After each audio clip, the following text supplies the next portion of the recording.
So I decided to pull into this Shell station here in Pryor, Oklahoma.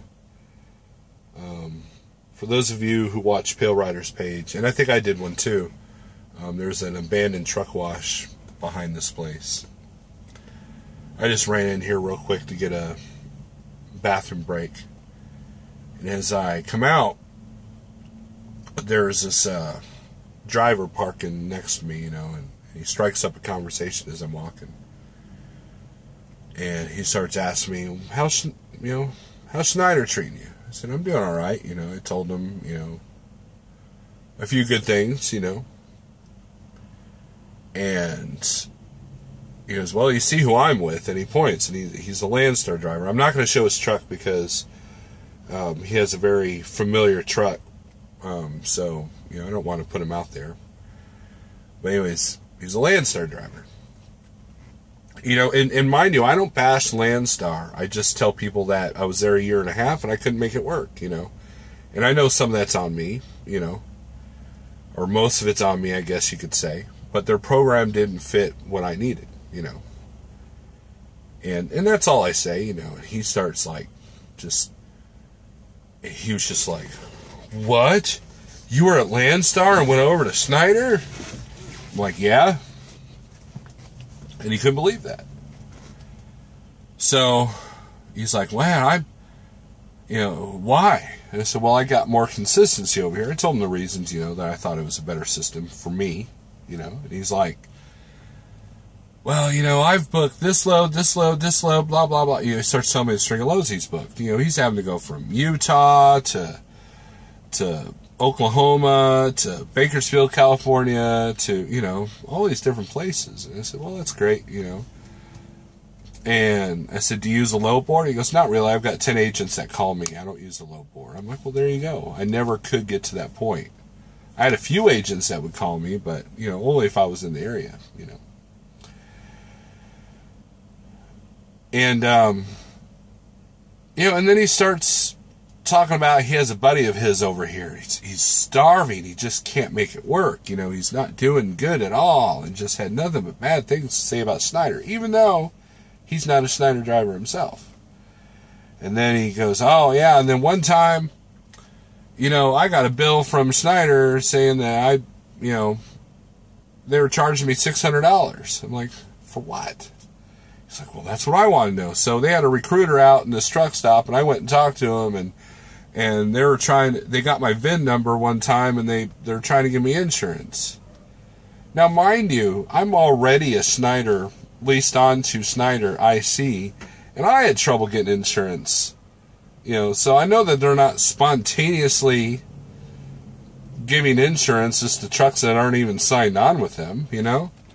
But I don't argue with people like this. I'm like, oh, wow, that's really bad, you know, and blah, blah, blah. And then I knew he was full of it because I told him about how I used to pick up shopping carts here in Wagner, all the time. And he starts telling me a story. He goes, yeah, man, I used to do those loads. There was one time where they lifted up the board and all the carts fell out of the trailer. And, you know, they're all, you know, there's a whole trailer, 2 layers with one board to you know, to keep them from rolling. And again, I don't argue because I know that's false because I used to hand unload those things. And it takes a forklift almost to get those boards up if you don't have a long crowbar. And, you know, and they put like 3 or 4 of them in the trailer. Not to mention the rope keeps them from rolling once the boards are lifted up. And it was just like one story after another. And it's just like, you know, it's funny to me. It's like, why do you have to make up stories like that? Why do you have to out-misery each other? Why do we do that, you know? You know, it's like we're all trying to one-up each other on how miserable we are as truck drivers, you know? And it's like, you know, as soon as he had heard that I was doing well over here and I came from Landstar, he wanted to do nothing but bash Schneider. I don't know why. What does he have against Snyder? You know, I don't bash Landstar. Now, granted, I did do a few videos where I'm like, this is better, blah, blah, blah. And I've calmed down on those. And I do recommend Landstar for some people. You know, I had somebody call me not too long ago and asked me if they should come to Landstar Snyder. And I told them, you know, because of their situation and the truck that they had to go basically to Landstar because it wasn't a newer truck. So I still recommend Landstar, and then once you go over there, you know, there are ways to make it work. But I'm not an expert because obviously I didn't make it work, you know. Snyder system fits better than Landstar for me. There are Snyder drivers that go over to Landstar and do better there, and there are Landstar drivers that come over here and do better here. You know? So, but yeah, the whole point of this video is that I wanted to point out the fact that you got these drivers that just tell stories because they have to one-up you on their experiences. Oh, I did those loads, and this is what happened to me. Well, you know, or I've done this. Oh, you've done that? I've done that too, but this is what happened to me, you know. Or this is what happened to a buddy of mine. Oh, a friend of mine, a buddy of mine, you know. And,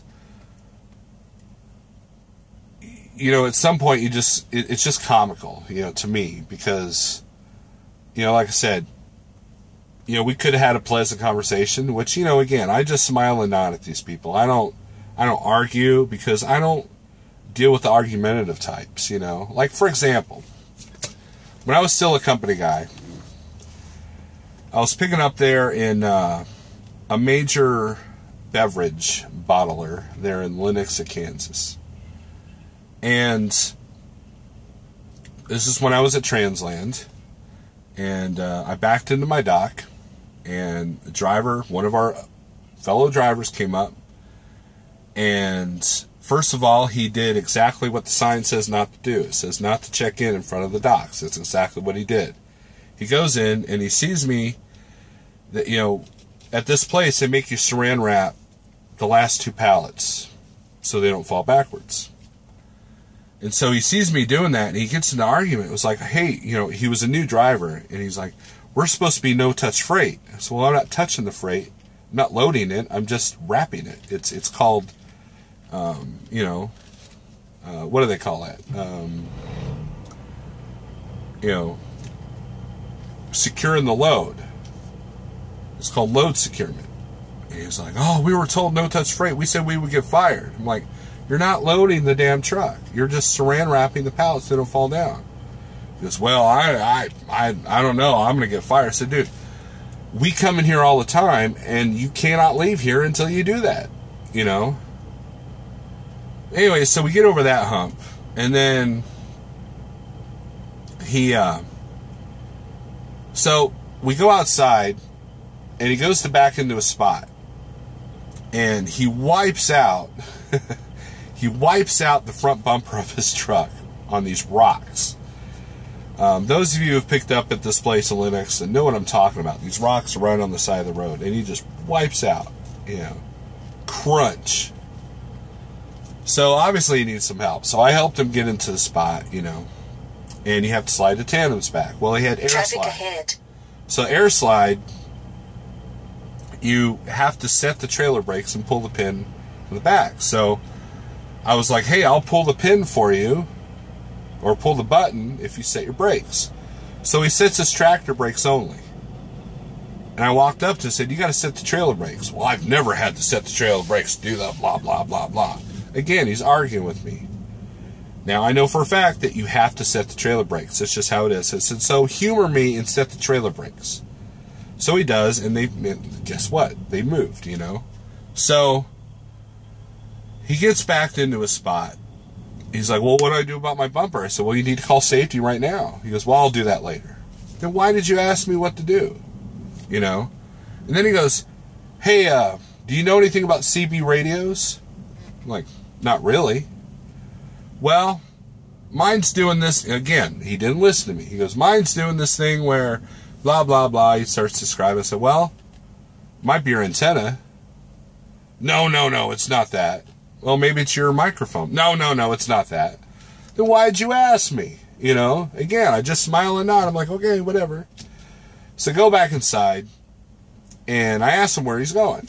You know, he says, I'm going to Rolla, Missouri. I'm like, oh, well, that's easy. You know the Loves on I-44? They're about the 189? Oh, no, they told me I couldn't go down I-44. I'm not telling you how to get there. I'm telling you, do you know the Loves on I-44? He goes, no. They said that I had to go down 63, blah, blah, blah, all this stuff. And that, you know, I had to go that way. Well, yeah, but do you know the Loves on I-44? And he goes, no. We're not supposed to go down I-44.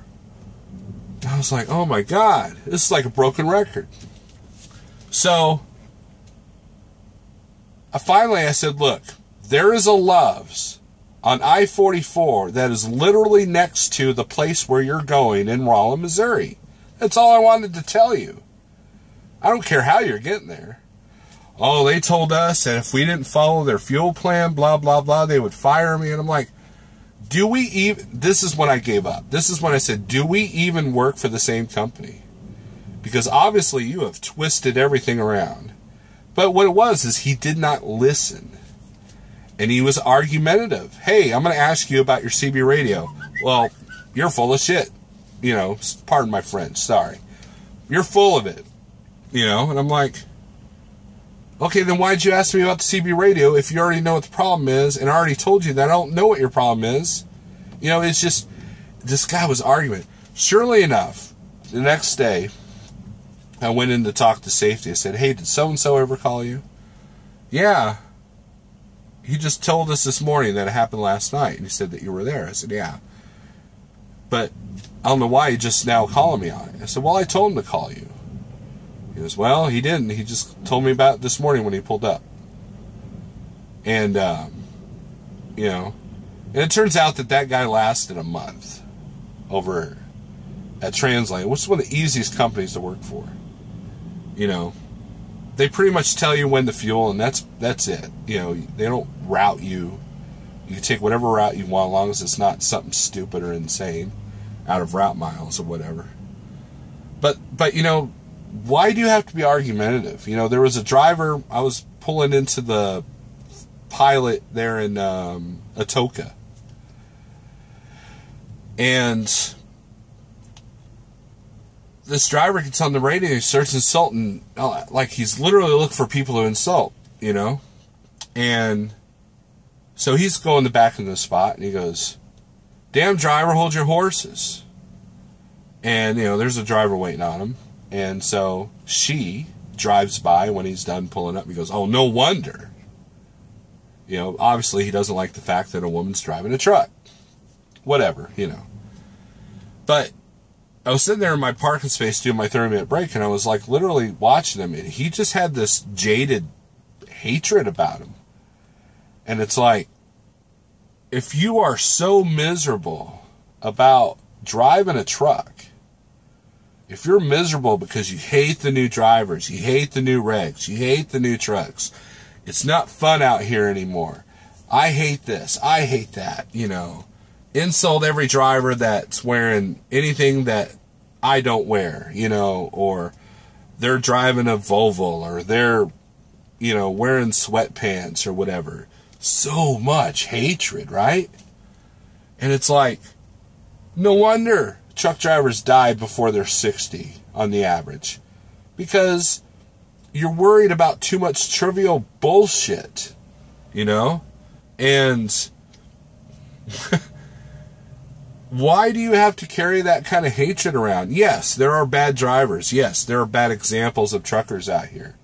Yes, it is a way different industry than it was in the glory days, you know? And by the way, I was a kid in the glory days, and I remember there was bullshit back then too, you know. I rode with my dad. I'm second generation. And my dad had to deal with the same things that we dealt with, just on a different level, you know. You know. And so, yeah, there were better moments back then, but, you know, there was bullshit back then just as much as there is now. Now, this was supposed to be a quick video. Now it's up to like 15 minutes, and I apologize for that. But, you know, I've made a video about this before, about people that are just miserable out here. And they got to argue the whole time, whatever you tell them. You could tell them, oh, yeah, man, I won the lottery with this company, and I get $1 million a run. Well, you know, they make you drive blue trucks, blah, blah, blah, blah. You know, it's like, really? You know? So, here's the final word, and I'll end this video. Trucking is what you put into it. It's what you make of it. If you see it as a curse, it's going to be a curse. If you see it as a hindrance to live your life, it's going to be a hindrance to your life. If you see it as a blessing and as a way to make good money, as a way to see the country, and you look at the positives, you're going to get a positive experience out of it. You know, there are so many drivers out here that are looking for the next gig to get them off the road. And that's fine and dandy. Not everybody's meant for this. But at the same time, you know, I used to work in factories where people were miserable all the time. And, you know, when I drove a school bus, half the drivers were miserable. They hated being there. They hated dealing with the children. They hated dealing with the school system. And in return, they had more problems on their bus. They had to call security more. They had more problems with the students. And the other half, like me, I was positive. I loved it. I loved driving a school bus. And it reflected, because my bus was always clean. I never had to call in any students. Well, I had to call in a couple, but, you know, I dealt with my situation. But for the most part, my kids liked me. I liked my job. Everybody was happy. The only reason why I'm not is because it didn't pay worth a squat. But, you know, you got to make money to a certain extent, you know. But, you know, it's just like being at Schneider or Landstar. You can see it as a hindrance or a blessing. And when I came over here from Landstar, I saw it as a blessing. And so there's a lot of aspects of the program that I love that most people might hate, you know. Same thing with Landstar, you know. Landstar and Schneider are both programs that you get what you put in, you know. And, you know, that's how trucking is. You know, if you're a company guy and you have a crappy attitude everywhere you go, guess what? It's going to be a crappy job, you know. But that goes with any job. That goes with anything. So, wow, this video is up to 18 minutes. So I'm going to let it go right here. Sorry for the long video, but that's it. So hopefully you enjoyed my stupid stories. We'll see you later.